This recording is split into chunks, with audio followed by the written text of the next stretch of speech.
sujet extrêmement intéressant qui va toucher chacun d'entre nous. Et avant ça, on va toucher aussi, si Dieu veut, avec l'aide d'Akadosh Baruch Hu, ce fameux dossier que l'on appelle En Od Milvado, Rabotai, mes chers amis, avec l'aide d'Akadosh Baruch Hu. Alors, on s'est arrêté la semaine dernière avec le sujet du Mazal. Avec le sujet du Mazal, on avait expliqué que chacun avait un Mazal au ciel. Chacun au ciel avait un malach qui ressent les choses et qui pressent les choses. Et la Gemara avait dit que si une personne, en tout cas à l'époque de la Gemara, on a bien développé ça, on a bien développé, si une personne ressent une frayeur, une peur d'une manière incompréhensible, on avait expliqué que c'est le malach de la personne, c'est le mazal de la personne qui ressent des choses au-delà des sens, au-delà de nos 5 sources. Et on avait donc dit, qu'est-ce qu'on doit faire dans ce cas-là? C'est l'exemple donc de Haggai, Zecharia ou Malachi, les 3 derniers prophètes, bien qu'ils n'avaient pas vu, ils n'avaient pas eu la prophétie de Daniel, mais dès qu'ils ont ressenti une peur, ils ont bougé, ils se sont déplacés. Et on a expliqué la semaine dernière que c'était toute la notion de shinui makom, de changer d'endroit, de changer d'endroit. Avraham Avinu, lorsqu'il n'avait pas d'enfant, Hachem lui a dit lech, lech, lecha, bouge, bouge, bouge d'endroit.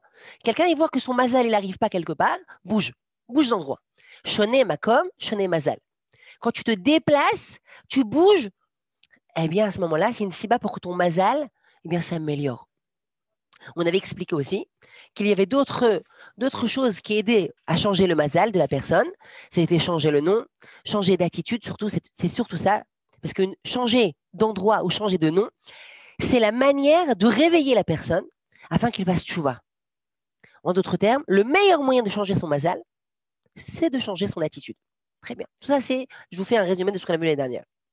Alors, on a vu que quoi, dans la page 94a, dans Sanhedrin, que lorsqu'une personne reçoit un sentiment de frayeur, de peur, on a dit que c'est plus actuel, parce qu'aujourd'hui, avec tout, on a perdu cette stabilité d'esprit qu'on avait. À l'époque, les gens étaient très stables d'esprit, ils ne se laissaient pas impressionner par la moindre chose. Aujourd'hui, avec tout ce que l'on développe dans le monde moderne, eh bien, on a un peu perdu cette force-là, cette force de l'esprit. Il y avait 3 solutions que la Gemara a proposées. 3 solutions. Les 3 solutions, je vous ai dit, la première, c'est donc de changer d'endroit, de place, dès le moment où la personne a cette peur-là. La deuxième solution que la Gemara dit comme ça, elle est inami likri kreachema. S'il sent que ça va mal, qu'est-ce qu'il doit faire? S'il sent que ça va mal, il doit faire kriyat shema. Et là, c'est ce que je vous ai dit, on va parler du Enod Milvado. Alors, c'est quoi lire kriyat shema? Que fait une personne lorsqu'elle lit kriyat shema? Que fait une personne lorsqu'elle lit le kriyat shema? Elle fait ce qui s'appelle d'être mekabel ol malchut shamayim. Je m'explique. Accrochez-vous, mes chers amis. Lorsqu'une personne, elle dit le Shema Israël, elle dit Hachem, c'est notre Dieu. Hachem, il est un. C'est la phrase avec laquelle tout juif, dès enfants, eh bien, il l'apprend et c'est comme c'est la dernière phrase de sa vie. Shema Israël Hachem Elokeinu Hachem Echad. Qu'est-ce qu'il est en train de témoigner? Qu'il n'a qu'un Dieu. Il a un Dieu, c'est notre Dieu. Echad et il est un. Ça veut dire quoi? Il est un. Ça veut dire quoi? Il est un. Ça veut dire quoi? Il y a qu'en réalité, c'est comme je vous dis les mots du Rambam, c'est la seule existence réelle. Parce que toute autre existence est dépendante de la volonté divine. Toute autre existence est en réalité dépendante de la volonté d'Hachem. Akadosh Baruch Hu, il veut, alors tu es là. Akadosh Baruch Hu, il ne veut pas que ça existe, alors ça n'existe pas. Ça, c'est la base de la base. La seule existence réelle, c'est l'existence d'Akadosh Baruch Hu. C'est la raison pour laquelle je dis Echad, il est un. Hachem est un. C'est-à-dire quoi, il est un? C'est la seule existence réelle. On a expliqué la semaine dernière. Écoutez bien, mes chers amis, qu'il y a une règle générale dans le judaïsme. Il y a une règle fondamentale dans le judaïsme. Le judaïsme est contre cette philosophie qui pense que Dieu a créé le monde et s'est retiré. C'est une philosophie qui date de l'époque de l'Antiquité, qui était que Dieu, certes, a créé le monde. Il y a une force surnaturelle qui a créé le monde, mais cette force surnaturelle s'est retirée, s'est retirée. C'est retiré, cette force surnaturelle, elle s'est retirée, elle s'est élevée. C'est ce qu'on dit dans le Hallel, que les goïms, ils disent Dieu, il est dans les cieux. Ça veut dire quoi, Dieu, il est dans les cieux? Il est trop pour nous. Il ne s'occupe pas de choses tellement anodines, tellement futiles, tellement basses que l'être humain. Ça, c'est la Tana, ça, c'est l'argument des philosophes de l'Antiquité. Au jour d'aujourd'hui, on est passé déjà à l'état B, que c'est même pas Dieu. On a coupé. D'accord? Le Big Bang, d'où vient la première molécule, le premier élément de la création? Je ne sais pas.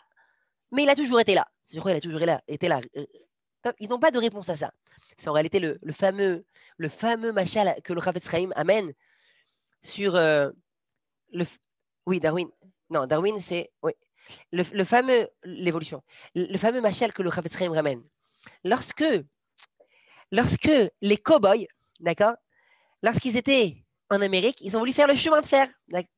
Alors, les cow-boys, ils ont voulu faire le chemin de fer, et qu'est-ce qui se passe? Les Indiens, ils ont vu le chemin de fer, ils n'ont pas compris. Ils n'ont pas compris. Comment le chemin de fer, comment un train, il avance? Ils sont où les chevaux? Ils sont où les chevaux? Alors, qu'est-ce qu'ils ont fait? Ils ont loué les services de plusieurs personnes. Ils ont des mercenaires qui ont dit, voilà, vous allez aller voir les peaux blanches, d'accord, les peaux blancs, et vous allez voir comment ils se débrouillent pour faire avancer cette machine-là. Où ils cachent leurs chevaux. Où ils cachent leurs chevaux. Et voici qu'ils ils ont envoyé donc ces hommes-là, et ils sont partis enquêter. Et le Chafetz Chaim raconte que quoi? Que ces Indiens-là sont cachés dans le train, et ils sont restés là-bas pendant plusieurs mois à observer et à chercher comment le train fonctionne. Ils sont où les chevaux? Les Indiens ne comprenaient pas. Et voici que quoi? Après quelques mois, ils sont revenus. Et ils ont parlé au grand Manitou. Ils ont dit voilà. On a compris comment le dernier wagon, il marche. On a cherché, on n'a pas trouvé les chevaux. Mais on a compris que le 10e wagon, il est tiré par le 9e. Et le 9e, on est rentré dedans. On l'a cherché. On n'a pas trouvé les chevaux. Mais on a compris qu'il est tiré par le 8e. Etc., etc. Wagon en wagon. Jusqu'à qu'on est arrivé à la locomotive. On n'a pas compris, certes, on n'a pas compris comment la locomotive est tirée. On n'a pas trouvé les chevaux, mais on a au moins 9. On a au moins 9 réponses sur 10. Ça veut dire que j'ai compris comment la 10e. J'ai compris comment le 10e wagon a été tiré, le 9e, le 8e, le 7e, etc. Jusqu'à la locomotive. La locomotive, c'est vrai que je n'ai pas compris. Yahmar, ouais, Yahmar. C'est-à-dire que en réalité, tu n'as rien compris. Et c'est exactement ce que font les scientifiques aujourd'hui. Que font les scientifiques au jour d'aujourd'hui? J'ai tout compris. Je vais te dire que quoi? Qu'il y a tout le procédé de l'évolution. C'est une réaction en chaîne. Oui, mais d'où vient le premier élément? D'où vient le premier élément? D'où vient la première molécule? Ça, je ne sais pas. Qu'est-ce qu'on dit en français? Irmar. D'accord? C'est ce qu'il dit le Chafetz Chaim. Le Chafetz Chaim veut dire avec toutes les études scientifiques qui vont dire on a compris comment ça a engendré, mais tant que tu n'as pas résolu d'où vient la première molécule, tu n'as rien résolu. Ça, c'est le béaba. Maintenant, là, que nous dit le judaïsme? Que nous dit la Torah? La Torah nous dit comme ça, que la création de l'univers, elle est constante. Elle est en constance. Ça veut dire quoi? La parole divine, elle continue de créer l'univers. Je m'explique. Dieu a créé le monde avec Asara Mahamarot, avec 10 paroles. Comme par hasard, il y a aussi 10 commandements. 10 commandements. C'est en parallèle. Maintenant, Rabota, écoutez bien. Ces 10 paroles, c'est pas que Dieu il a dit que la lumière soit, qui est le Shamaim, qui est les cieux, qui est la terre, etc., etc. Et après, c'est retiré. Il y a marqué Ose Maase Bereshit. C'est-à-dire qu'en réalité, la parole divine, elle est perpétuelle. Elle est en constance. Et Akadosh Baruch Hu dit encore que la lumière soit, que la lumière soit, que la lumière soit, que les cieux soient, que Yoshua Ber soit là et que chacun d'entre nous soyons là. Si la parole de Dieu s'arrêterait ne serait-ce qu'un moment, tout s'évaporerait. Tout s'évaporerait. Ça, c'est le béaba du judaïsme. Dès que j'ai compris ça, j'ai tout compris. Que le seul patron, c'est Akadosh Baruch Hu. Le seul patron, le seul qui gère, c'est Akadosh Baruch Hu, c'est Dieu. C'est Akadosh Baruch Hu qui fait ça à chaque moment. C'est ce qu'on appelle le principe de Hachem Elokeinu, Hachem Echad. Dieu, il est un. Tout le reste, on est en réalité tous tlouim, dépendants de la volonté divine à chaque instant. Nous sommes tous dépendants de la volonté divine à chaque instant. C'est ce que la fameuse Ségoula de Enon Milvado. Raphaël de Vologine, il y a 250 ans, il écrit dans son Sefer, le Nefesh HaChaim, ça touche un peu la Kabbalah, que si une personne arrive à comprendre ça, à intégrer ça, à vivre ça, et de manière intense, rien ne peut lui faire du mal. Je répète, si une personne vit ça dans les tripes, qu'il n'y a que le ribono shel olam qui gère le monde, il n'y a que Akadosh Baruch Hu, il n'y a rien d'autre, il n'y a rien d'autre. Et il annule, mais il vit toute autre force dans son ressenti, Il n'y a personne qui peut me faire du mal. Il n'y a personne qui peut me faire du mal. Parce qu'il n'y a rien d'autre que Dieu. Il n'y a que Akadosh Baruch Hu, c'est le seul patron. Il n'y a rien, rien. Mais il le vit de manière intense. Tout est nothing. Tout est rien. C'est je crois tout est rien. C'est là, non. Comme on a expliqué, c'est la seule existence réelle. La seule existence réelle qui est indépendante, c'est Dieu. Toute autre existence est dépendante de la volonté divine. Donc, dès qu'une personne, elle vit, mais intensément, il y a nothing à part la volonté divine, c'est une raison pour annuler toute mauvaise chose contre lui. Et dire à Ephraim de Vologine, c'est Badouk ou Menoussé. Ça veut dire quoi? C'est une ségoula qui est signée. C'est une ségoula qui est signée. Mais il faut le vivre. Et je vais vous raconter deux petites histoires, peut-être trois. Ephraim de Vologine, il a écrit ça dans le Nefesh HaChaim. Et lors de la Seconde Guerre mondiale, il y avait un très très grand rave qui s'appelait le rave de Brisk. Maintenant, le rave de Brisk, il a fui l'Allemagne. Il a fui l'Allemagne. Comment il a fui l'Allemagne? Il a utilisé avec son fils cette ségoula-là. Il voyageait dans l'Allemagne. L'Allemagne, elle grouillait de patrouilles nazies. Mais lui, il n'y avait qu'une chose en tête, c'était Enod Milvado. Il n'y a rien. Walou, à part Akadosh Baruch Hu, sa volonté. Rien ne peut décider à part la volonté divine. Il n'y a qu'Akadosh Baruch Hu. Rabotai, à un certain moment, il passe dans un village perdu. Arrivé dans le village, à un certain moment, il entend en allemand « Hey, pap !» D'après le naturel des choses, tu n'aurais pas dû trouver des Allemands là-bas. Et là, on l'a repéré. Et directement, il s'est repris, hop. Et ils sont partis. Après, il a parlé avec son fils, il a dit, mais qu'est-ce qui s'est passé? Il a dit, Mechila, j'ai eu une faiblesse d'esprit. J'ai une faiblesse d'esprit à ce moment-là. C'est-à-dire qu'en ville, là où ça grouillait d'allemand, il n'y a personne qui l'a touché.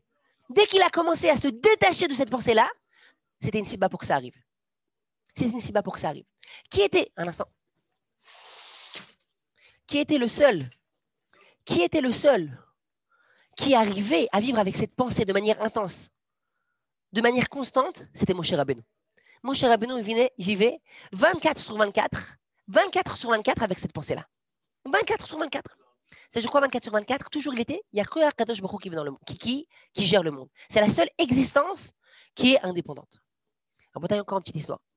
Le Rebbe de Belz, le Rav de Belz, eh bien lui aussi il a fui. Il a fui l'Allemagne.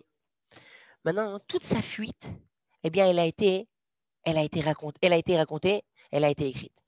Et il a fui de l'Allemagne de manière spectaculaire. Il est rentré dans une voiture, c'est Chassidim qui était autour de lui, et voici qu'il voyageait dans l'Allemagne, Alors, vous savez ce qui s'est passé? En plein milieu d'une ville, ça grouillait d'Allemands, le Rebbe de Belz, il a crié, il a fait « Stop! Stop !» Le chauffeur, il a été choqué, il a freiné. Maintenant, c'était du suicide. C'est-à-dire que c'était vraiment l'endroit où il ne fallait pas. C'était l'endroit où il ne fallait pas. Il s'est arrêté en pleine ville, ça grouillait de SS. Voici que quoi? Que Rabbi, le Rebbe de Belz, il sort. Le Rebbe de Belz, il sort. Un instant, je ne sais pas, il y a des gens qui veulent rentrer. Peut-être, comment il s'appelle? Tu nous le fais rentrer, mon cher Michael? Voici que quoi? Ouais, c'est bon, je l'ai fait rentrer. Voici que quoi? Que le Rebbe de Belz, il sort de la voiture. Maintenant, la voiture est en pleine route. Elle se tourne de côté. Il tourne autour de la voiture. Il se met de côté. Il s'assoit. Et comme ça, devant tous les nazis, il se pose là-bas.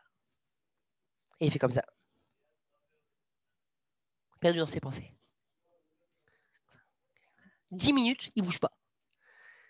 Non, à la histoire, ouais. Ils sont tous là-bas en train de trembler. Dans la voiture, ils sont en train de trembler. Ils tremblent. Ils savent qu'à chaque moment, Chaz v'Chalila, il peut se faire attraper. Le Rav de Belz, le Rebbe de Belz, il se lève, il rentre dans la voiture, il dit on peut y aller. Et voilà. Et toute la brichat, toute la fuite, elle a été écrite, mais ils ont vu des choses spectaculaires, miraculeuses. Parmi les nazis, personne ne les a arrêtés. Après, ils ont demandé au Rav, au Rebbe, expliquez-nous. Ma Corée, comment ça se fait que vous êtes arrêté en plein milieu de patrouilles nazies? Qu'est-ce qui s'est passé? Il a dit comme ça. Écoutez bien, mes chers amis. Il a dit comme ça. J'ai senti, il y avait du lachatz dans l'air. Il y avait la pression dans l'air. On pouvait la palper. On pouvait palper la pression. Dans la voiture, tout le monde était tendu. Oui, Khazak. dans toute la voiture, tout le monde était tendu. Et j'ai senti qu'à un certain moment, j'allais perdre ce qui s'appelle le date. J'allais perdre l'esprit. J'allais perdre le date, ça veut dire que j'allais perdre ce contact avec Akadosh Baruch Hu. Dès le moment où je perds le date, il n'y a plus aucune chance de s'en sortir à Botaï. Il n'y a plus aucune chance de s'en sortir. Tant que j'avais le date, tant que j'ai le date, alors on peut traverser toutes les patrouilles nazies, tranquille, tranquille. Parce que je suis d'Avouka à Kadosh Baruch. Et cette Ségoula Rabotaï, le Nefesh Chaim, il la raconte, il dit c'est le non Milvado, mais le Rambam déjà il dit ça. Le Rambam déjà il dit ça, il dit que la pensée de l'homme par l'intellect, c'est son contact, c'est sa connexion avec Kadosh Baruch. Quand une personne elle pense à Dieu, alors il est protégé par Dieu. Je répète la phrase que je viens de dire, elle est fondamentale dans le judaïsme. Tant tu penses à Akadosh Baruch Hu, tu es connecté avec le Boré en l'âme, avec Akadosh Baruch Hu. Tu es connecté au Boré en l'âme, tu es protégé. Mais ce n'est pas une pensée qui est un petit peu. Non, c'est-à-dire que tu es connecté avec le Boré en l'âme. Tant que tu es connecté avec le Boré en l'âme, la personne, elle est protégée. Alors la question, elle est, comment ça se fait qu'on a vu des tzadikim qui sont des tzadikim qui sont oui, ils sont morts. Comment ils n'ont pas pu se protéger avec le énorme Milvado?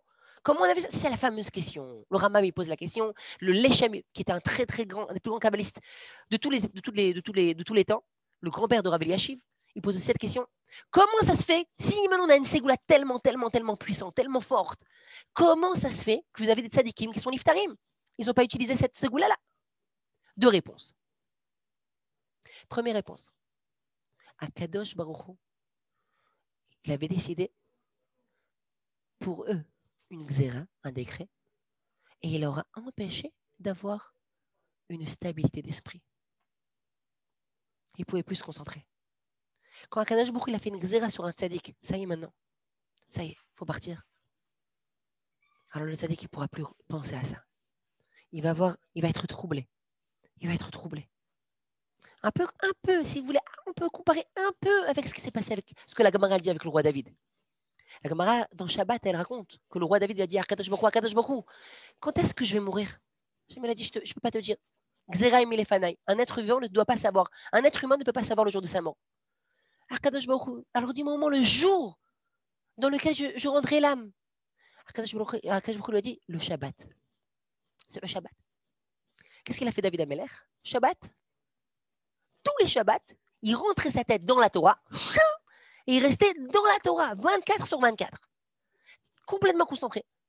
On a du mal à comprendre ça, mais un peu encore une fois, pour qu'on puisse un petit peu toucher ces niveaux-là, c'est comme la fameuse histoire qu'on raconte sur plusieurs Gdolim, Rav Ovadia Yosef et plusieurs encore, que opération sans anesthésie. Il n'y avait plus d'anesthésie, il n'y avait plus de possibilité.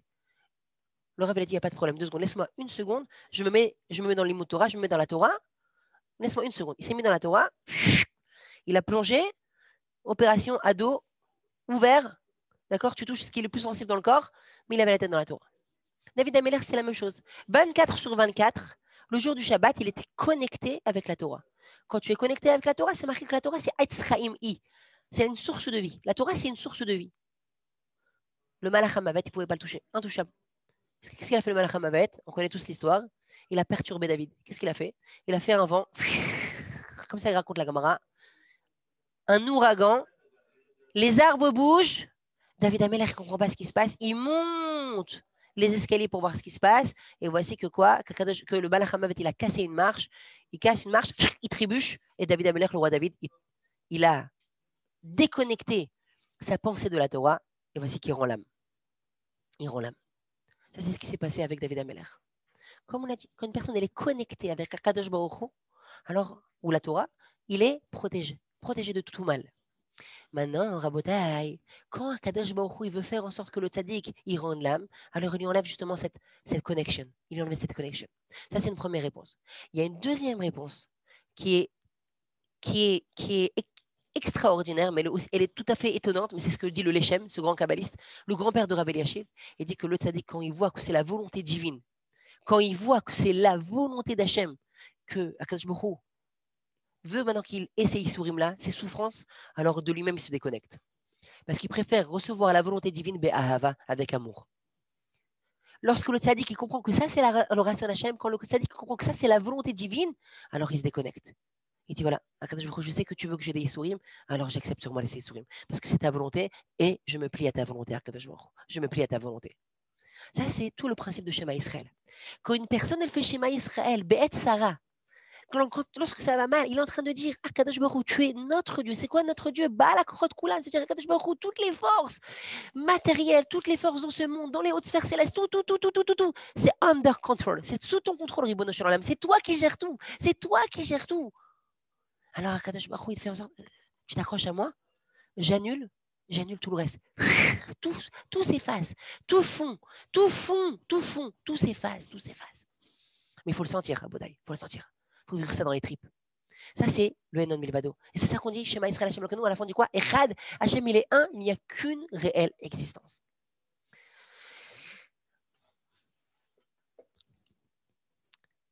La dernière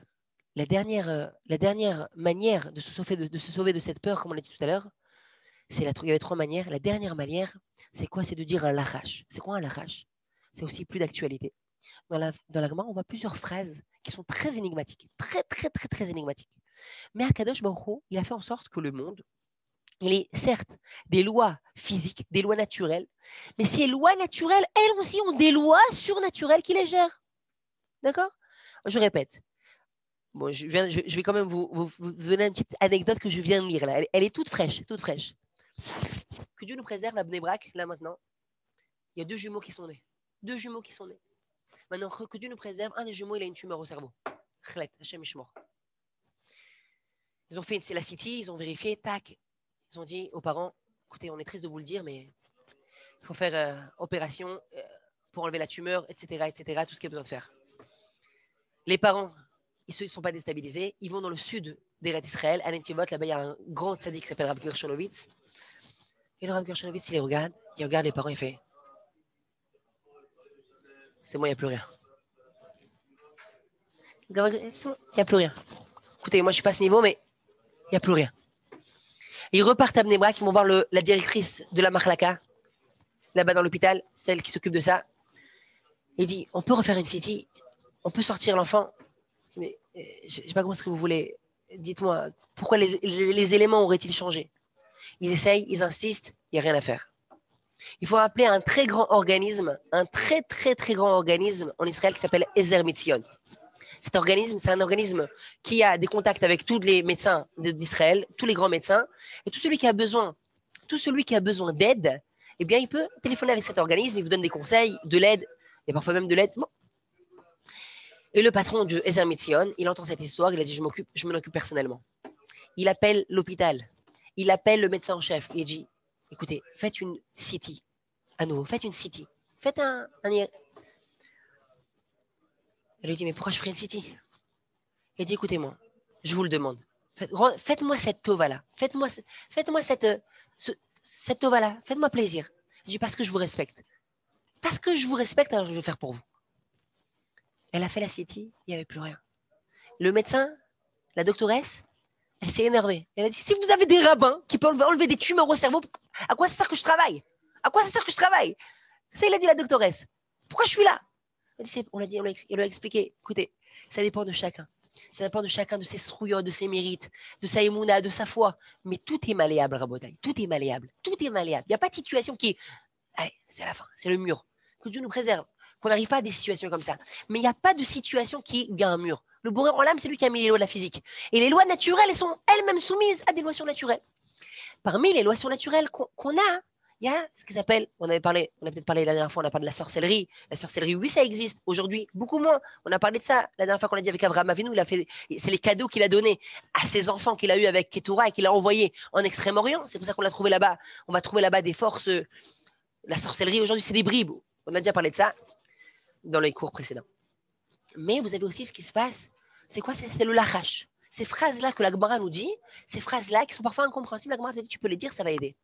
Aujourd'hui, elle ne marche plus. Il n'y a qu'une qui marche. C'est celle pour la personne qui s'est chazé vechalila étouffée.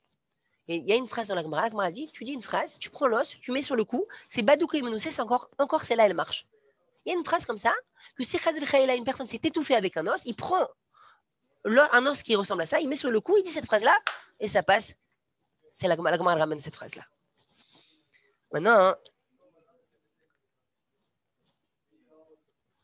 de souvenir, c'était Nachid Bala, Chad Chad, Bala Nachid.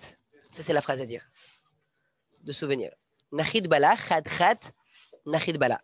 Nachid Bala, Chad Chad, Bala Nachid. De souvenir.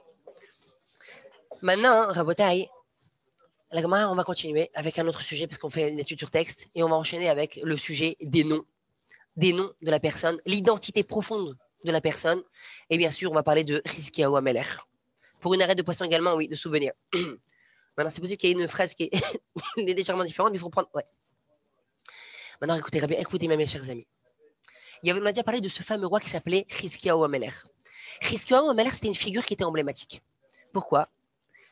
Descendant du roi David, il a pris son épée, il a jeté, il a planté dans le Beth Midrash, il a dit tout celui qui n'étudie pas la Torah, je le fais passer au fil de l'épée.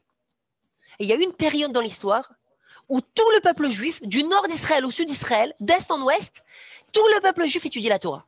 Tout le peuple juif étudie la Torah. C'est-à-dire que vous vous baladiez dans la rue, on va voir ça si Dieu veut dans la page d'après, vous vous baladiez dans la rue, vous voyez une petite fille, un petit garçon, vous pouvez lui demander les lois les plus compliquées de la Torah, il vous les disait. La Torah, elle était tellement propagée que sa génération a failli devenir la génération du Mashiach. C'est notre cours d'aujourd'hui. Sa génération a failli devenir la génération de Mashiach. Et la Gemara raconte, ce qu'on va voir Bezrat Hashem dans le texte, qu'il y a ce grand roi, cet empereur-là, qui a conquis toute la Mésopotamie, l'Eurasie, tout ce qui était occupé par l'humanité à l'époque. Il a failli conquérir le monde entier. La Gemara dans Megillah, elle dit qu'il y en a 3 qui ont régné sur tout le monde. Les 3 qui ont régné sur tout le monde. Sancheriv, lui, le roi de Achour, qui précédait la Babylonie, eh bien, il ne lui manquait que Jérusalem. Il ne lui manquait que Jérusalem. On va voir l'histoire, Bezrat Hashem. Mais juste en tant qu'intro, overview, il arrive aux portes de Jérusalem avec toute son armée. Ils arrivent aux portes de Jérusalem, ils mettent tapis sur tapis pour l'empereur. Tac, tac, tac, tac, tac, tac. Et voici que l'empereur, il monte au-dessus des tapis, il regarde Jérusalem et avec dédain, il fait « C'est pour ça que vous m'avez amené? C'est pour ça que vous m'avez amené? Vous m'avez parlé de Jérusalem, Jérusalem ?» Et avec dédain, il balaye de la main, eh bien, le Beth Amikdash, le Kodesh HaKodashim. Il dit demain, chacun de mes soldats va démonter les pierres de Jérusalem. Demain, chacun de mes soldats va prendre une pierre. On va démonter Jérusalem. Ok? On reverra la suite. Bezrat Hashem, on va dire dans le texte. Pour l'instant, c'est juste pour l'overview. Qu'est-ce qui se passe? Les sujets de Rizkiyahu Amelech vont dire hey, Rizkiyahu Amelech, Sancheriv, il est aux portes de Jérusalem. Il y a toute l'armée qui est là. Qu'est-ce qu'on fait? Ouais, c'est urgence. Sancheriv fait moi, je vais dormir. Je laisse le bourré en l'âme s'occuper de ça. Mais c'est de la folie. Non, le bourré en l'âme, il est là, il s'occupe de ça. J'ai pas les cocottes, je vais aller dormir. Simon, mon arrière-grand-père David Ameller, il faisait la guerre avec ses ennemis. Et mon grand-père, lui, il les poursuivait. Et c'est toute la dynastie du roi David. Et il y avait un autre roi qui faisait des tfilotes, il priait à Kadosh Baruch s'occupait. Moi, j'ai même pas les forces ni de faire la guerre, ni de les poursuivre, ni de faire des télim. Je vais dormir, Dieu, il s'occupe de ça. C'est dans les bras d'Akadosh Baruch. Je me débarrasse de ça. D'un côté, Rabotai, nous, on n'est pas à ces niveaux-là. Même si un jour, on se renforce dans notre bitachon, il faut savoir, comme le Rav de Brisk l'a dit, le bitachon, c'est pas de la conscience. Ça veut dire qu'il faut être d'abord conscient du danger. Et après que tu es conscient du danger, de la grandeur du danger, tu dis, Boré Olam, Akadosh Baruch, il est plus grand que le danger. C'est-à-dire que tu dois être conscient du danger, de la grandeur du danger. Et avec ça, tu dis, Akadosh Baruch, il va m'aider, il est plus grand. Il est encore plus grand. C'est ce qui s'est passé avec Rizkiyahu Amelech. Il est parti dormir. Il était conscient du danger. Mais il a dit, Boré Olam, il est là. Boré Olam, il est là, il va s'occuper de ça. Et voici que ce qui s'est passé, c'était que dans la nuit, Akadosh Baruch Hu, il a fait quoi? Il a envoyé un malach. Et les centaines de milliers de soldats, 180 000 soldats, ils ont rendu dans la nuit, ils ont rendu 180 000 soldats. Très bien. Ça, c'est l'histoire avec Sancheriv. Avant que cette Neshama spéciale qui était Rizkiyahu Amelech voit le jour, le prophète Isaïe, il a eu une névoie, il a eu une prophétie. C'est quoi la prophétie qu'il a eue? Je vous la lis dans le texte. Je vous lis la prophétie d'Isaïe. Les Marbea Misra ou le Shalom Enketz. Celui qui recevra la Hirat Shamaim et les mitzvot de manière mais prodigieuse. Il y aura un être vivant, un enfant qui va naître, qui va recevoir la Hirat Shamaim plus que n'importe quel autre être humain. En tout cas, sur l'époque. Alors lui, Akadosh Baruch Hu lui promet, ou les Shalom Enket, une paix infinie, à qui c'est David sur le trône du roi David, va marteau sur le royaume, etc. Akadosh Baruch Hu sera là pour l'aider et le soutenir. Maintenant, écoutez bien, mes chers amis. Il y a marqué les Marbé à Misra. Dans la prophétie, vous ouvrez le livre de la prophétie, il y a marqué les Marbé à Misra pour celui qui recevra le joug divin, les Marbé. Le mot Marbé, le même du mot, il y a un bug. Au lieu que ce soit un mème ouvert, vous savez, on a deux sortes de mèmes. On a des mèmes qui sont ouverts, il y a une petite ouverture qui est en bas, et il y a le mème en fin de mot qui est fermé. Ça s'appelle le mème satoum, le mème sophite. Donc le mème, il y a plusieurs lettres. Il y a le mème, nun, tzadik, pe, chaf, menatzpach. 5 lettres qui sont doubles. Ça dépend si elles sont au milieu d'un mot ou à la fin du mot. Mem, nun, tzadik, pe, chaf. D'accord, menatzpach. Même dans les guématriotes, dans les valeurs numériques, ce n'est pas la même valeur numérique si c'est au milieu de mot ou à la fin du mot. Menatzpach. Très bien. Écoutez bien, mes chers amis, accrochez-vous. On va dire quelque chose de... Là maintenant, en plein milieu du mot, vous avez un même sophite. En plein milieu de l'émarbé, vous avez le même qui est Satoum. Mais la Gemara me demande, je ne comprends pas. Normalement, le même sophite dans toute la Torah, il apparaît à la fin d'un mot. Là, en plein milieu d'un mot, vous avez un même sophite. C'est la question de la Torah. La Gemara me demande, je ne comprends pas. Tu ouvres la prophétie, ce n'est pas une erreur maintenant d'impression. Tu trouves un même sophite en plein milieu du mot. Qu'est-ce qui se passe? Il y a un remède ici. Qu'est-ce que ça veut dire? Et la Gemara dit comme ça. Écoutez bien, mes chers amis. La Gemara dit comme ça. Bekesh Akadosh Baruch Hu la'asot Chizkiyahu Mashiach. Akadosh Baruch Hu, il a voulu rendre Chizkiyahu le Messie. Hachem, il a dit, voilà, avec tout ce qu'il a fait durant toute sa vie, il descend de la dynastie de David Améler, du roi David, à lui maintenant de devenir le Messie, le Mashiach. Mais Sancheriv, et le roi Sancheriv, Gog ou Magog. Nous savons qu'il y a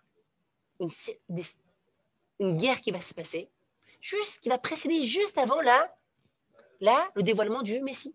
Lorsque le roi Mashiach se dévoilera, c'est en réalité le dévoilement de la Malchut d'Akadosh Baruch Hu, de la royauté d'Hachem dans le monde. Alors, Sancheriv, lui, prendra ce rôle-là. On a expliqué dans un cours précédent qu'Akadosh Baruch Hu, il a fait dans le monde des forces qui s'égalent, qui s'opposent l'une à l'autre. Vous avez des forces de Touma, d'impureté, et de l'autre côté, vous avez des forces de Gdusha. Et ces deux forces-là, elles sont toujours égales. C'est d'ailleurs la raison pour laquelle, le jour où Abraham Avinu est mort, est décédé, qui est mort ce même jour-là? Nimrod. C'est la paracha la semaine dernière. Et ça, il revient Aïe, fatigué de la chasse, et dit à Yaakov, nourris-moi s'il te plaît. Arité nina mina adom adom. J'ouvre la bouche, mets-moi le rouge. Donc, qu'est-ce qui s'est passé ce jour-là? C'est quoi ce plat de lentilles? Ce plat de lentilles, c'était pour son père, Yitzhak. Yitzhak était endeuillé. Abraham Avinu est mort. Toute la génération était en deuil. Tout le monde est venu à l'enterrement. Le monde entier est venu à l'enterrement d'Abraham Avinu. Abraham Avinu, il avait une réputation mondiale depuis la Première Guerre mondiale. Lorsqu'il y a eu la fameuse guerre que la Torah nous dit, 5 rois contre 4 rois, c'était une guerre tellement terrible, c'est marqué dans les écrits, qu'ils ont rasé des nations. Ils ont rasé des nations dans leur passage. Ils ont rasé. Og Melech HaBashan, celui qui était un géant, il s'est sauvé de cette guerre-là. C'est une guerre mondiale. Une guerre mondiale. Abraham Avinu, il a dit, quoi? Lot, il a été prisonnier? Il n'y a aucun problème. Il commence à taper. Un sprint. Qu'est-ce que tu vas faire, Abraham Avinu? Qu'est-ce que tu vas faire? Je vais les poursuivre. Et qu'est-ce que tu vas faire? Je vais rattraper Lot. Je vais le prendre. Je vais le sauver. Attends, mais j'ai pas compris. C'est comme si tu te bats avec toutes les armées de l'OTAN réunies. Mais il n'y a pas de problème. Enod Milvado. C'est qui gère le monde? C'est Dieu. Qu'est-ce qu'il fait? Il attrape l'armée ennemie. Il se base par terre. Il prend de la terre. Il dit, de la terre, pas de la terre. C'est la parole divine qui fait tout. Il prend la terre. Il commence à jeter sur l'armée. Qu'est-ce qui se passe? Ils disent que c'est des flèches qui sont tombées et il a éradiqué l'armée ennemie. À ce moment-là, ils disent, à ce moment-là, Akadosh Baruch Hu, il a fait en sorte que quoi? Que l'humanité entière, eh bien, a reconnu Abraham Avinu comme étant une personne miraculeuse, au-delà de la normale, quelque chose de... Et tout le monde, eh bien, admirait Abraham Avinu. Lorsque Abraham Avinu est mort, tout le monde était là à l'enterrement. Il n'y a qu'une personne qui n'était pas là. C'est qui? Son petit-fils. Lequel qui n'était pas là? Le seul qui n'était pas là, c'était Esav. Esav, il est parti chasser. Et durant sa chasse, il a rencontré qui? Nimrod. Qui était Nimrod? Nimrod, c'était celui qui avait jeté Abraham dans la fournaise. C'est celui qui avait planifié la tour de Babylone. C'était lui qui s'est pris en tant que Dieu. Et c'est lui qui a amené l'athéisme et la Avodah dans le monde. Alors qu'à contrario, quelle était la force antinomique de Nimrod? C'était qui? C'était Abraham Avinu. Toute sa vie, c'était que Emouna. Et c'était de propager le message de Emouna. Lorsque Abraham Avinu est mort, Nimrod est mort. Il y a toujours deux forces qui sont équitables. Lorsque vous avez des forces de Tahara, de Gdusha, de l'autre côté, vous avez des forces de Touma. Et ces deux choses, c'est toujours équitable. Moshe et Bilam. Oui. Vous avez toujours deux forces qui sont là, qui sont équitables dans le monde. Chizkiyahu Amelech, eh bien, c'était Mashiach. Et qui était en face, c'était Gog ou Magog. Et la Gemara, elle dit, après, je vous avance un petit peu la suite, la Gemara, elle dit que vienne celui qui a 8 noms et se batte avec celui qui a 8 noms. Que vienne celui qui a 8 noms. C'est qui celui qui a 8 noms? C'est qui celui qui a 8 noms? Un instant, chers amis, mon écran fait des problèmes. C'est qui a 8 noms? Eh bien, c'était... Non. Yitro aussi, il avait 7 noms, mais c'est pas Yitro. C'est qui a 8 noms? C'est... Comment il s'appelle? Chizkiyahu Amelech. Chizkiyahu Amelech, il avait 8 noms. Et Sancheriv, il avait dit 8 noms. Mais ça veut dire quoi avoir des noms? Alors maintenant, je rajoute à mon enfant des noms. Tzvi, Elimelech, Moïshi, ça veut dire quoi? Rabotai, aujourd'hui, on arrive à un autre principe fondamental du judaïsme. C'est que le nom définit l'identité de la personne. Le nom définit l'identité de la personne. Lorsque Kadosh Baruch Hu a créé le monde, écoutez bien, il a créé toutes les créatures, il met Adam Arishon sur la scène. Il dit Adam Arishon, maintenant, tu vas nommer toutes les créatures. Tu vas nommer chaque créature. Les malachim ne pouvaient pas faire ça, mais Adam Arishon pouvait. Et voici que fait Adam Arishon? Adam Arishon fait ce qui s'appelle, il transcende la matière. Il voit ce que chaque créature a comme identité réelle, quelle est son essence, et selon ça, il lui donne un nom. C'est pour ça d'ailleurs que dans le judaïsme, dans la Torah, le chien s'appelle Kelev. Pourquoi le chien s'appelle Kelev? Pourquoi on le nomme pas dog ou quoi que ce soit? Parce que Kelev, c'est la contraction de Kulo Lev. Il est plein de cœur. Il est affectueux. C'est pour ça que le chat s'appelle Khatoul. C'est quoi Khatoul? C'est parce qu'il est Mechatel et Tatsmo. Toujours il s'essuie, il se lave. Alors on l'appelle Khatoul. Tzipor, l'oiseau. Pourquoi? Parce que ça vient de Tzfira, sifflement. Ça définit l'identité réelle, le nom de l'élément en question. Ça, c'est ce que Adam Arishon arrive à voir. Il arrive à transcender la matière, l'essence de la personne, et la définir. Jusqu'à que Dieu lui a dit, et toi, Adam Arishon, comment tu penses qu'il faut t'appeler? Et Adam Arishon a dit, moi, je pense que c'est bien de m'appeler Adam, parce que je viens de Adama, de la terre. Et Adam aussi veut dire Adam et la Elion. Je ressemblerai au divin, je ressemblerai à Hachem. D'où je pars, mon point de départ et mon point d'arrivée. Adam, qui mène la Adama, de la terre. Et Adam et la Elion, je ressemblerai au divin, parce que c'est ça le but de la vie. Ça, Adam Arishon savait faire, et ça, les malachim ne savaient pas le faire. Et c'est là que le Lachon HaKodesh, la langue de la Torah, se distingue de toutes les autres langues. Parce que toutes les autres langues, c'est quoi en réalité, toutes les autres langues? Toutes les autres langues, c'est en réalité ce qu'on appelle une langue par accord. Vous avez par exemple l'Académie française, des avocats, des docteurs, etc. Ouais, on se rassemble, plusieurs personnes, et on dit maintenant on va rajouter un mot dans le dictionnaire. On va ajouter ce mot. On va enlever ce mot, on va enlever l'accent circonflexe. Maintenant on va prononcer le Z, ouais, mais peu importe. Alors quoi? Ces changements se font d'un commun accord. D'un commun accord. On se met ensemble, on se met d'accord. Mais ça ne définit en rien la chose en soi, l'élément, l'essence de la chose, en rien. À contrario du Lachon HaKodesh. Le Lachon HaKodesh, dit le Ramban, c'est le Lachon avec lequel Akadosh Baruch Hu a créé le monde. Quand Akadosh Baruch Hu a créé un élément, le nom définit l'identité, l'essence de la personne. Moi, quand je m'appelle mon nom Yehoshua, ça définit mon être interne. Quelqu'un s'appelle Moshe, son identité c'est Moshe. Quelqu'un s'appelle Dan, son identité c'est Dan. Quand tu comprends le nom de la personne, tu comprendras son identité. Ou on peut même se comprendre même. Il y a tout le livre de Rav Zamir Cohen qui dit, mais qui explique, plus la lettre plus la lettre elle est première, plus elle est prédominante. Elle a une force. Si le yud il est au début de mot, alors c'est le yud te donne une force qui vient du yud. Le he, ça vient du he. Le vav, ça vient du vav, etc. Ça, c'est la force des lettres. Ça, c'est la force du Lachon HaKodesh. Le Lachon HaKodesh. La Gemara raconte à propos de Rabbi Meir. Rabbi Meir, lui, était d'Oresh. Il était d'Oresh les noms. C'est-à-dire qu'il était d'Oresh les noms. À chaque fois qu'il rencontrait une personne, il se renseignait sur le nom de la personne. Et un jour, il était en chemin avec 2 autres sages. Il arrive dans une auberge, et voici que quoi, qu'il demande à l'aubergiste quel est le nom, et du nom, Rabbi Meir, il a fait waouh, c'est pas un bon nom, il y a quelque chose qui ne va pas, qui cloche. C'était Erev Shabbat, la veille de Shabbat.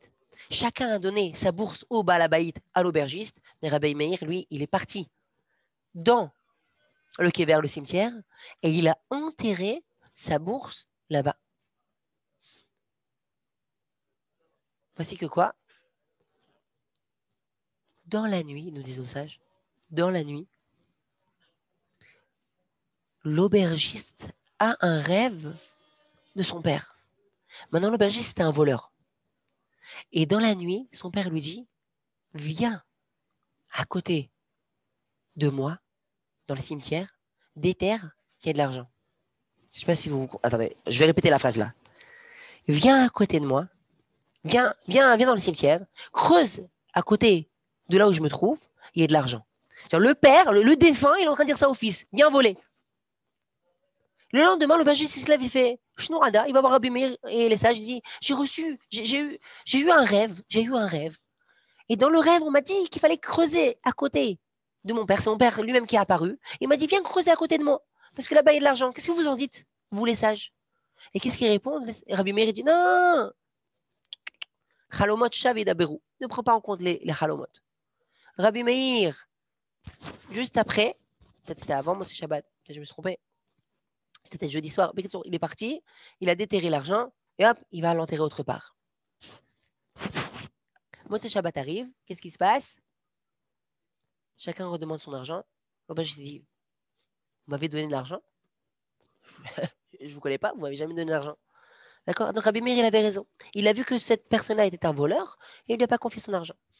Comme on est arrivé à cette histoire-là, c'est-à-dire quoi? Que le défunt, il va apparaître en rêve et il va dire à la personne, mais maintenant le défunt, il est dans le Olam HaEmet.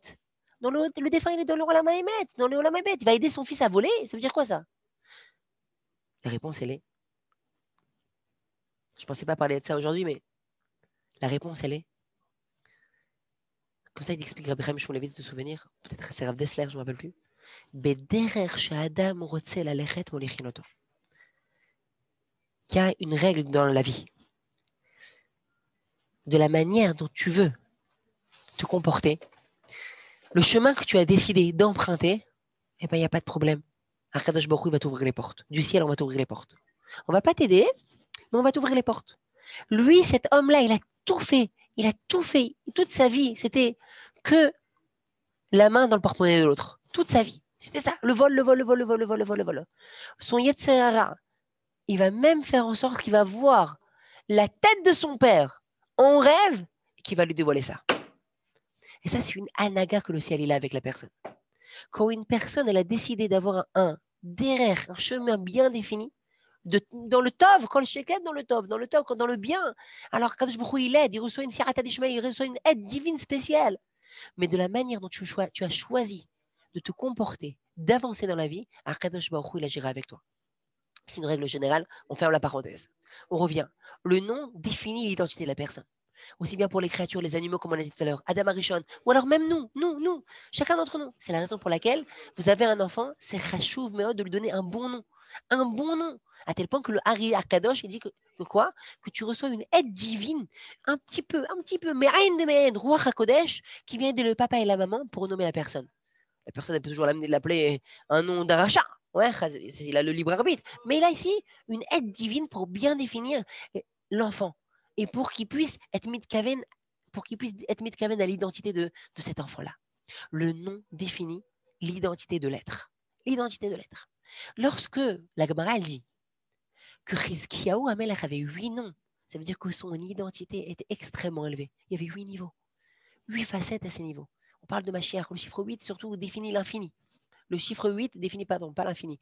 Il décide les Ma'ala Minateva, comme ça dit le Maharal de Prague. Si le chiffre 7, c'est la nature, la naturelle des choses. En 7 jours, Dieu a créé le monde. Même Shabbat, ça fait partie des 7 jours de la création. Le chiffre 7, c'est la nature. C'est la raison pour laquelle même le Kuzari explique que c'est une des preuves que le monde et l'humanité vient d'un seul homme. C'est quoi la preuve? C'est que n'importe où dans le monde, en tout lieu, en toute société, on a toujours eu des semaines de 7 jours. Et ça, c'est incroyable. C'est-à-dire même que lorsque vous avez eu la Révolution française ou alors les communistes qui ont essayé de changer, ils ont dit pourquoi on ne fait pas des semaines de 5? Allez, on va faire des semaines de 5, ça n'a jamais marché. L'homme n'arrivait pas. Vous allez chercher l'Africain en Afrique ou l'Australien en Australie, d'accord? Ou vous voulez dans une forêt amazonienne, vous avez toujours, tous les peuples, même les Mayas, est-ce que vous voulez, eh bien, ils avaient toujours des semaines de 7. Comment ça se fait? Les 7 jours de la création. Et ça, il dit, le Kuzari, c'est une des preuves de Briat Harolam de la création du monde. Le chiffre 7 vient définir le naturel. Le chiffre 8, c'est les Malaminateva. Le Maharel dit que le chiffre 8 définit ce qui est au-dessus de la nature. C'est pour ça d'ailleurs que Hanouka, c'est 8 jours. Tout Hanouka, c'est une anaga, c'est une conduite divine, les Malaminateva, au-dessus de la nature. Au-dessus de la nature. C'est le chiffre 8. Le chiffre 8. C'est pour ça d'ailleurs que la Torah aussi, quand est-ce qu'elle a été donnée? Après 49 jours, 7 fois 7, vous avez tout le naturel. Et hop là, vous avez le 50e qui est les Malaminateva. C'est le début de la 8e semaine. Tac, c'est la Torah aussi. Ça, c'est le chiffre 8. Le chiffre 8 définit les Ma'ala Minateva. Le chiffre 7 définit la Teva.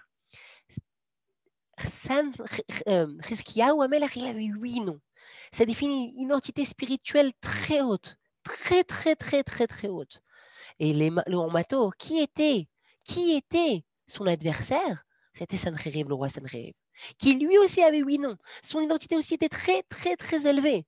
Et c'était en réalité, la Gemara dit, il pouvait incarner Mashiach et il pouvait incarner aussi Gog ou Magog. Alors, est-ce qu'il est venu? Il est devenu Mashiach, il est devenu le Messie ou il n'est pas devenu le Messie? Eh ben non. Pourquoi? La Gemara dit comme ça. La Gemara dit comme ça. Bikesh Akadosh Baruch Hu, il a voulu faire Chizkiyahu Mashiach de Chizkiyahu le roi Messie. Sancheriv Gog ou Magog, il a voulu faire de Sancheriv Gog ou Magog. Amra Midat Hadin Lifnei Akadosh Baruch Hu. La qualité de justice, l'attribut de rigueur, c'est présenté devant Hachem. Vous savez qu'Akadosh Baruch Hu dirige son monde avec plusieurs qualités. Des qualités de miséricorde, de chesed, de émet, etc. Et il y a une qualité de justice. Parfois, Akadosh Baruch Hu est obligé de l'utiliser. Et cette qualité-là, elle a dit Amra Midat Ardin Lifnei Akadosh Baruch Hu. Elle a dit devant Hachem, Ribono Shel Olam, maître du monde. Ouma David, c'est déjà le roi David, Melech Israël, Shamar Kama Shirot Vetishbachot Lefanecha, qui a dit tellement et tellement, tellement de shirot, de chants, de louanges devant toi. Lo asito Mashiach. Tu n'as pas fait de lui Mashiach. David n'est pas devenu le roi Messie, le roi Mashiach. Chizkiya ou le roi Chizkiya. Que quoi? Shasita lo kol hanissim halalu, tu lui as fait tous ces miracles. Chizkiya, on a déjà raconté qu'il a failli mourir. Il a failli mourir. Et Akadosh Baruch Hu l'a sauvé de la mort. Il est tombé très malade parce qu'il n'avait pas épousé une femme Pourquoi il n'a pas voulu épouser de femme? Parce qu'il avait vu Beruach HaKodesh, qu'il aura un enfant qui s'appellera Ménaché, et que ce Ménaché-là sera un rachat, Merusha, qui va faire verser des flots de sang dans Jérusalem, des flots de sang innocent, qui va mettre la Avoud Lazaret dans le Echal. Alors il a dit, ça sert à rien que j'épouse une femme? Ça sert à rien. Akadosh Baruch Hu, il dit au prophète Isaïe, Ishayahu, va au palais et dit à Chizkiyahu Amelech de faire son testament. Ça y est. Pourquoi? Il n'a pas voulu faire la mitzvah de Pourorou. Voici que quoi? Ishayahu Amelech, Ishayahu Anavi, le prophète Ishayahu, il arrive au palais et dit à Chizkiyahu, ça y est fait, ton testament, tu vas mourir. Il dit pourquoi? Il était malade, il était alité. Il dit pourquoi? Il dit, t'as jamais voulu épouser une femme? Il dit, mais j'ai vu, par névoie, par prophétie, par Ruach HaKodesh, j'ai vu qu'il y aura un rachat qui va sortir de moi. Il y a un rachat qui va sortir de moi. Alors le prophète, il lui a dit, mais attends, j'ai pas compris.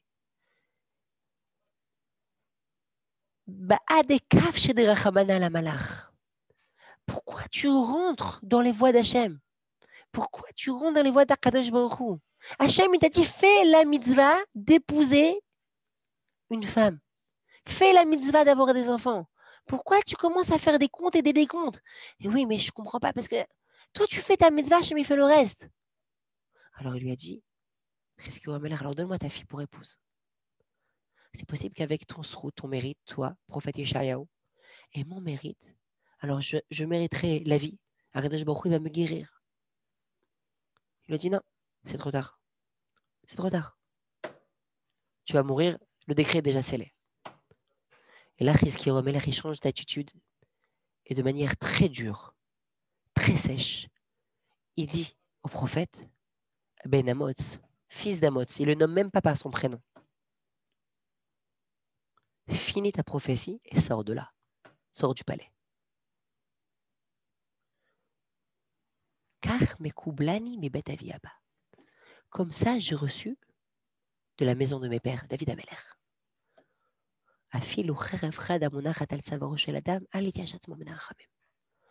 Même si l'épée, une épée tranchante se trouve sur le cou d'un homme, il ne doit pas avoir de penser que la miséricorde divine l'a lâché. Il doit s'accrocher à la miséricorde divine parce que la miséricorde divine, elle peut tout faire à tout moment. Il y a tout ce qu'il faut. Il y a l'épée, elle est aiguisée, elle est sur la gorge de l'individu. Il y a le bourreau qui est là. Si la personne elle se renforce en émouna, en bitachon, elle peut ramener sur lui un flux de rachamim, un flux de miséricorde divine.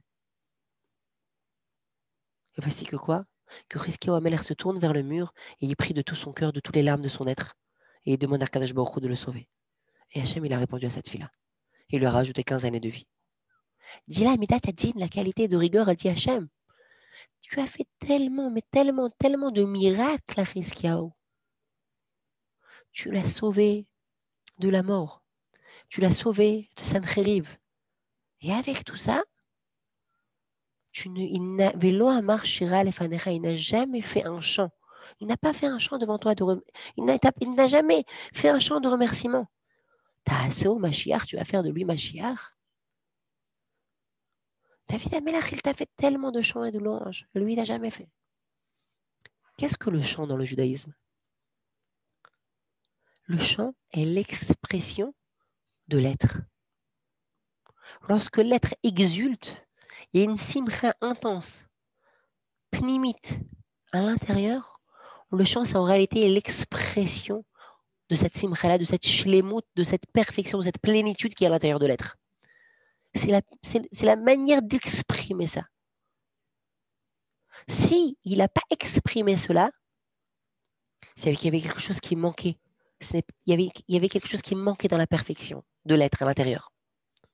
Lorsque vous avez une chose qui est en harmonie, lorsque vous avez ce retour-là, lorsque vous fermez une boucle, il y a la simcha. Lorsque vous avez ce qui s'appelle un chibour, quelque chose qui est connecté, il y a une connexion, il y a une shlemut, il y a quelque chose de parfait qui se crée, et une simcha qui est là. Il y a une simcha. Deux individus qui se marient, il y a une complémentarité. Eh bien, il y a une simcha.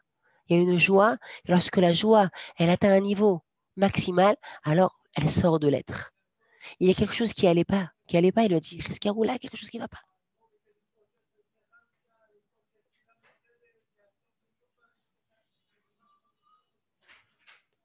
Patra Haaretz, la terre, elle a commencé à parler.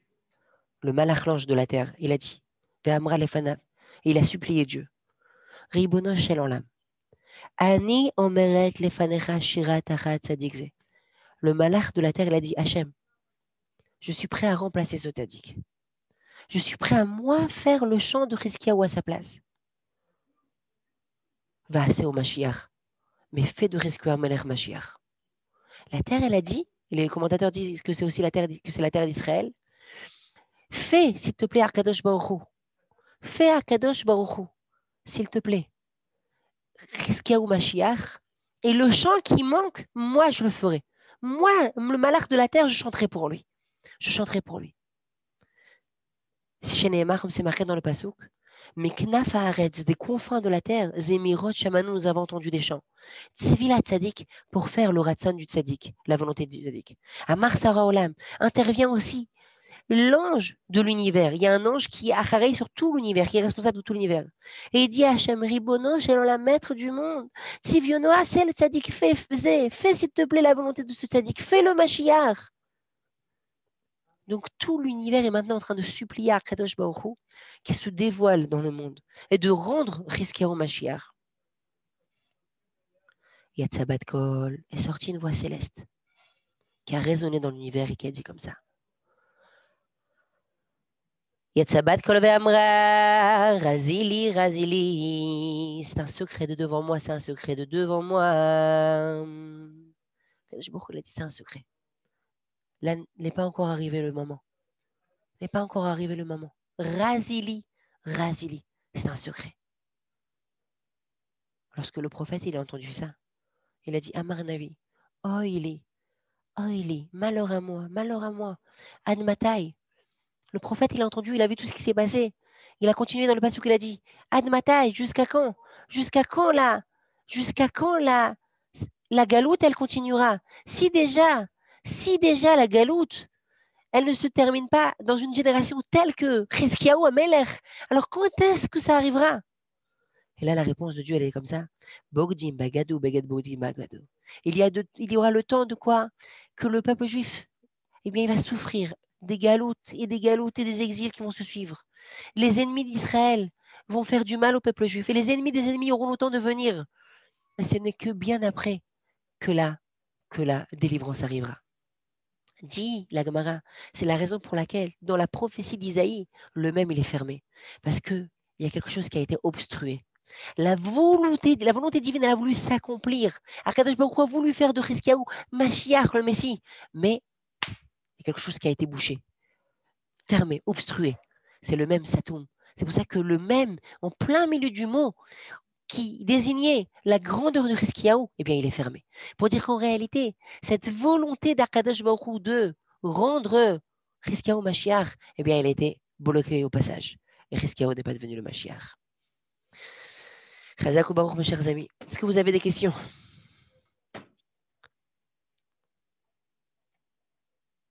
Je nous mets Chazak